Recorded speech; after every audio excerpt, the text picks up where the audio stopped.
All right, Lamar Jackson, the Vikings. I've been seeing. I'm not buying too much into this, as you can see, Ziggy leaning I'm back. so tired of He this. doesn't even want to hear this. Look. It gets my attention when I see on Twitter and I see these articles that Lamar Jackson to the Vikings is a rumor people are talking about. I get it's the offseason that you need things to bring up, but it does get my attention when I see one of the best quarterbacks in the league being linked to my team. And here's my opinion on it. He'll be injured week 3 with your offensive line. Here's my opinion on it is Lamar Jackson to Minnesota is not a good idea for the Vikings. I understand that you pair him with Justin Jefferson, by far the best receiver he'd ever have. I know the unbelievable athleticism. He's lightning in a bottle. Not many guys are molded the way Lamar Jackson is. But when I look at the Vikings situation, situationally, this is a team with so many holes on defense. They have no money. I don't want to give up draft picks. If you trade for him, you got to give up two plus. If you sign him on the no, you can literally only give up 2. Yeah, no. I mean, if they trade him to Baltimore, it could be more than 2. You can't give up more than 2 first-round picks. I'm saying like it could be like you could give up a third or a second. Yeah, and Kirk you can't give up more picks. No, this is actually a weird feature of the CBA. You literally cannot give up more picks. Oh, if we trade for Lamar Jackson, we literally once they apply the franchise tag, you literally cannot trade more than 2 first-rounders. Oh, well, regardless. 2 is too many for me. I don't want to do that. I look at Lamar Jackson and I see someone who the injury concerns are real. Baltimore in the playoffs this year, who was playing quarterback when they played the Bengals? Not Lamar Jackson. It was Tyler Huntley. I think they could have won that game. Tyler Huntley. For everyone that's saying, "Oh, Lamar," like they blew that game. You can't worry about injury. That's the whole reason you're worried about injuries, because in the playoffs, Lamar wasn't there. You got to ask yourself too, and in your case, I don't think that you can. Can Minnesota, with their current state, win the bowl with Lamar Jackson? No, it's different than the Jets, because there's pieces around. Everything else is there for them. Great as he is, the state of the Vikings does not allow you to go and give Lamar Jackson $40-50 million a year. And we're not one of those teams that's really, really desperate for a playoff appearance, right? You look at teams like the Falcons, and I can understand why the owner's just like, well, get me to the playoffs. I don't care. But, we've been to the playoffs recently. We've won games. We're not looking for like one last ride with this aging team that gets us 2 or 3 playoff wins. I hate that mentality that fan bases have. Andrew has that with the Jets. He talks about just wanting to win or get to the playoffs. And I know you haven't been there for a long time. I want to win a Super Bowl. Regardless of the state of the Vikings, I want to win a Super Bowl. Lamar Jackson, at the moment, I don't think he gives you the best chance within the next 10 or 5-6 years of winning a Super Bowl. And it's one thing if your defense was elite and you had a great line and the pieces were all there. Yeah. But you're far from it. So I don't think it's worth spending what you're going to spend to get Lamar Jackson. But now, if you were the Jets, and I know that they're the Jets, that's a different story. I know they're really going in on Rodgers, story. But if you were the Jets, and let's say Rodgers isn't in play, Lamar Jackson would definitely be on the table. Yeah. Yes. I don't understand why the Jets aren't talking to Lamar Jackson now. So just to clarify, for anyone listening, it's not a Lamar Jackson problem when it comes to these Vikings rumors. It's a situational state of the Vikings. And let's not forget, the Vikings have literally no chance of getting Lamar Jackson. Yeah. By literally none, I mean the Ravens are not the kind of team that's going to let Lamar Jackson walk if they can help it for like 2 late first-round picks, which is what the Vikings would be offering. The fact is, the Vikings can clear up if they go all in. I'm talking extend Zadarius Smith to a huge deal. Extend Danielle Hunter to a huge deal. Oh, my God. Give like Harrison Phillips a big deal. Hawkinson a big deal. Restructure Brian O'Neill.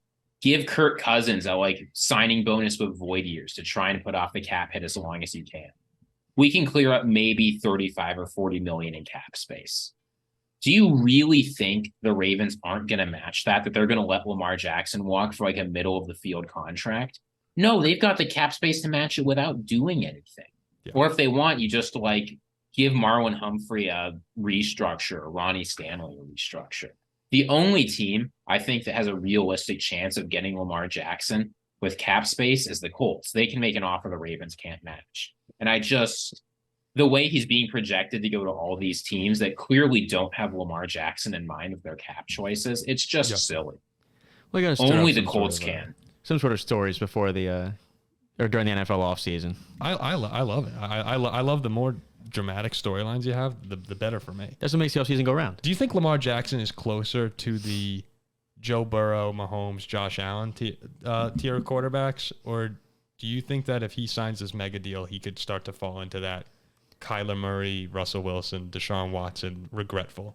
I've never been super big on Lamar and his ability to throw the football. I think he's fantastic in terms of his athleticism, and he can get on the field with his legs. Mm-hmm. Then again, he's never really had a superstar receiver. Like, he's never had a Jamar Chase. He's never had a Stephon Diggs. So it's tough for me to really answer that. But what I've seen from him when it comes to his playoff success and his playoff availability, it hasn't been there like these other guys. So you would lean towards the regretful contract. I lean towards regressing more away from those guys. I do think those guys overall, in terms of three-dimensional skills when it comes to their arm and their legs, are better than Lamar. Okay. His arm is not there for me. It's really not.